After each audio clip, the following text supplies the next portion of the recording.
আসসালামু আলাইকুম, কেমন আছেন সবাই? আশা করি ভালো আছেন। প্রায় 2,50,00,000 মানুষের শহর আমাদের এই ঢাকা শহর। ঢাকা শহরের রাস্তায় বিআরটি অনুমোদিত প্রায় 15 লাখ যানবাহন প্রতিদিন চলাচল করে। এর বাইরেও অর্থাৎ বিআরটি কর্তৃক অনুমোদিত নয় এরকম অটোরিকশা এবং ব্যাটারি চালিত রিকশার পরিমাণ প্রায় 10 থেকে 12 লাখ, যেগুলো প্রতিনিয়তই ঢাকা শহরের রাস্তায় চলাচল করে। সেন্টার ফর পলিসি ডায়ালগের একটি জরিপে দেখা যায় একজন মানুষ যিনি কিনা প্রতিদিন ঢাকা শহরের রাস্তায় চলাচল করেন তাকে গড়ে প্রতি 2 ঘন্টায় 46 মিনিট ঢাকা শহরের যানজটে অবস্থান করতে হয়। আর এ কারণে বছরে প্রায় 276 ঘন্টা সময় তার নষ্ট হয়। পৃথিবীর দ্বিতীয় দূষিত শহর ঢাকা। ঢাকা শহরের এই শব্দ দূষণ, বায়ু দূষণ, যানজট, কালো ধোঁয়ার ভেতরেই দেখবেন একদল মানুষ আছেন যারা কিনা গণপরিবহনের মাধ্যমে অথবা বিভিন্ন রাইড শেয়ারিং এর মাধ্যমে তাদের জীবিকা নির্বাহ করে চলেছে। আর এই ঝুঁকিপূর্ণ পেশার মাধ্যমে তাদের দিনের একটা বেশিরভাগ সময় তাদেরকে রাস্তায় কাটাতে হচ্ছে।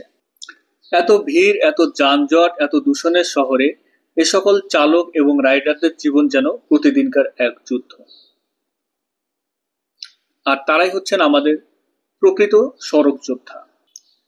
ঢাকা শহরের এই দূষণ এ সকল সড়ক যোদ্ধার স্বাস্থ্যের উপরে কি কি প্রভাব ফেলতে পারে, কি কি ঝুঁকির সৃষ্টি হতে পারে এবং এ থেকে আসলে বাঁচার জন্য কি কি আমাদের করণীয়, এটা নিয়ে আজকের আমাদের এই ভিডিও। ঢাকা শহরের রাস্তায় যে সকল দূষণ হয় তার মধ্যে অন্যতম হচ্ছে বায়ু দূষণ। আর এই বায়ু দূষণের কারণে ঢাকার বাতাস আজ বিষাক্ত। আর রাস্তায় যাদের পেশা সে সকল সড়ক যোদ্ধাদেরকে দিনের একটা বেশিরভাগ সময় শ্বাস প্রশ্বাস গ্রহণ করতে হয় এই সকল দূষিত বাতাস থেকে। আর এর ফলে তাদের হাঁপানি, শ্বাসকষ্ট এবং ফুসফুসের ক্যান্সারের ঝুঁকি দিনকে দিন বেড়েই চলেছে। ঢাকা শহরের রাস্তায় প্রতিদিন কারণে অকারণে অবিরাম হর্ন বাজানোর কারণে শব্দ দূষণের সৃষ্টি হচ্ছে, যার ফলে এই সকল সড়ক যোদ্ধারা শ্রবণ শক্তি হ্রাস, মাথা ব্যথা, উচ্চ রক্তচাপ এবং মানসিক চাপ সহ নানা রকম রোগে আক্রান্ত হওয়ার সম্ভাবনা বেড়ে চলেছে। প্রচন্ড গরম এবং তীব্র রোদে দীর্ঘক্ষণ কাজ করার কারণে এই সকল সড়ক যোদ্ধাদের পানি শূন্যতা, হিট স্ট্রোক এমনকি কিডনির বিভিন্ন রোগ হওয়ার সম্ভাবনাও দিনকে দিন বেড়েই চলেছে। ঢাকা শহরের রাস্তার একটি বড় হুমকি হচ্ছে সড়ক দুর্ঘটনা।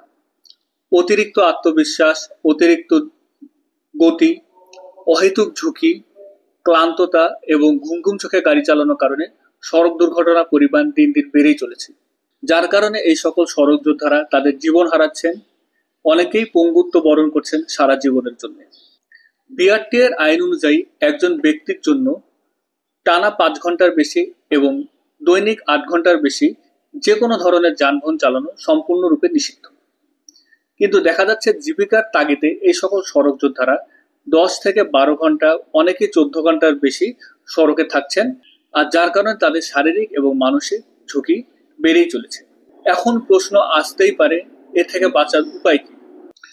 যারা মোটরসাইকেল ব্যবহার করেন তাদেরকে অবশ্যই হেলমেট ব্যবহার করতে হবে এবং মোটরসাইকেল যারা চালান এবং বিভিন্ন ধরনের যানবাহন যারা চালান তাদেরকে অবশ্যই মাস্ক ব্যবহার করতে হবে। প্রচুর পানি পান করতে হবে এবং তীব্র রোদ যতটুকু সম্ভব এড়িয়ে চলতে হবে। শব্দ দূষণ থেকে সুরক্ষা পাওয়ার জন্য প্রথম যেটি করণীয়, অহেতুক হর্ন বাজানো যাবে না এবং দ্বিতীয় সেটা হচ্ছে অবশ্যই এয়ার প্লাগ ইউজ করতে হবে। আর এয়ার প্লাগ ব্যবহার করার সময় সতর্ক থাকতে হবে যাতে আপনি অন্যান্য যানবাহনের শব্দ শুনতে পারেন, তা না ছাড়া দুর্ঘটনার শিকার হবে। প্রতিদিন কিছুক্ষণ ব্যায়াম করুন এবং হাঁটুন, এটা আপনার মেরুদণ্ড এবং বিভিন্ন জয়েন্টকে সুস্থ রাখবে। গণপরিবহন মালিক এবং কর্তৃপক্ষের উচিত চালকদের জন্য পর্যাপ্ত বিশ্রামের ব্যবস্থা করা এবং অবশ্যই তাদের যে যানবাহন আছে সেগুলোকে প্রপারলি সার্ভিসিং করা, যাতে যানবাহন থেকে কালো ধোঁয়া বের না হয় এবং বাতাসে দূষণ রোধ করা সম্ভব হয়। সরকারের উচিত শ্রম আইন কঠোরভাবে প্রয়োগ করা এবং যারা ট্রাফিক সিগন্যাল বা অহেতুক হর্ন বাজাবে না অথবা যে সকল যানবাহন থেকে কালো ধোঁয়া বের হবে তাদেরকে আইনের আওতায় নিয়ে আসা। এই সকল সড়ক যোদ্ধারা কিন্তু ঢাকার পরিবহন খাতের অনানুষ্ঠানিক হিরো। তাদের স্বাস্থ্য শুধু তাদের না, তাদের পরিবার, তাদের যাত্রী এবং ঢাকা শহরের নিরাপত্তার সাথে জড়িত। তাই এখনই সময় তাদের স্বাস্থ্য ও নিরাপত্তার প্রতি সচেতন হওয়া, যত্ন নেওয়া। মনে রাখতে হবে, সুস্থ চালক মানে নিরাপদ ঢাকা শহর। সবাই নিজের যত্ন নিন, সুস্থ থাকুন, ভালো থাকুন। আমার এই ভিডিওটা যদি আপনাদের ভালো লেগে থাকে তাহলে অবশ্যই লাইক করবেন এবং শেয়ার দেবেন। যদি কোনো ভুল হয়ে থাকে অথবা নতুন কোনো কিছু জানতে চান তাহলে অবশ্যই আমার কমেন্ট সেকশনে গিয়ে কমেন্ট করবেন। আর এরকম ভিডিও যদি আরো বেশি পেতে চান তাহলে অবশ্যই সাবস্ক্রাইব করে দেবেন। ধন্যবাদ সবাইকে। আল্লাহ হাফেজ।